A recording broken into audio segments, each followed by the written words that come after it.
সিলেটের কানাইঘাট উপজেলার রাজাগঞ্জ ইউনিয়নে ব্যবসায়িক ও রাজনৈতিক দ্বন্দ্বে খুন হয়েছেন জামায়াত নেতা হাফিজ শিহাবুদ্দিন। দুর্বৃত্তদের ছুরিকাঘাতে অতিরিক্ত রক্তক্ষরণের ফলে তার মৃত্যু হয়। ২৭ মে মঙ্গলবার রাত ১০টার সময় উপজেলার রাজাগঞ্জ ইউনিয়নের খালোপার গ্রামে সমিলের পাশে এই ঘটনা ঘটে।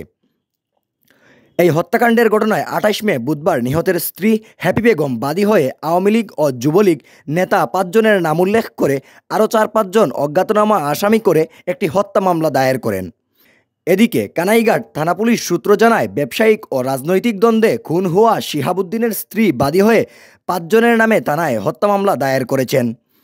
অভিযুক্তরা সবাই আওয়ামী লীগ ও যুবলীগের রাজনীতির সঙ্গে জড়িত। এই ঘটনায় প্রাথমিক জিজ্ঞাসাবাদের জন্য পুলিশ ৩ জনকে আটক করেছে এবং অন্য আসামিদের গ্রেফতার করতে পুলিশি অভিযান অব্যাহত রয়েছে। হাফিজ শিহাবুদ্দিনের স্ত্রী হ্যাপি বেগমের দায়ের করা মামলায় আসামিরা হলেন একই গ্রামের ইসলাম উদ্দিন বগলাইয়ের ৪ ছেলে, ইউনিয়ন যুবলীগের যুগ্ম সাধারণ সম্পাদক শহীদুল ইসলাম, জামাল আহমদ, কামাল আহমদ, যুবলীগ নেতা শিব্বির আহমদ ও মৃত আনফর আলীর ছেলে ইউনিয়ন আওয়ামী লীগের সাংগঠনিক সম্পাদক লুৎফুর রহমান সহ অজ্ঞাতনামা আরও ৪-৫ জনের বিরুদ্ধে এই মামলা দায়ের করা হয়।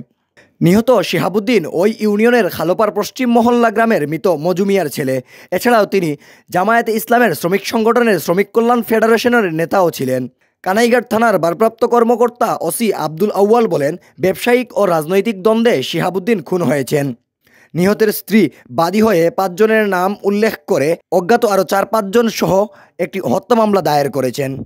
অভিযুক্তরা হলেন লুৎফুর, জামাল, শহীদ ও শিব্বির। তারা স্থানীয় আওয়ামী লীগ ও যুবলীগের রাজনীতির সঙ্গে জড়িত।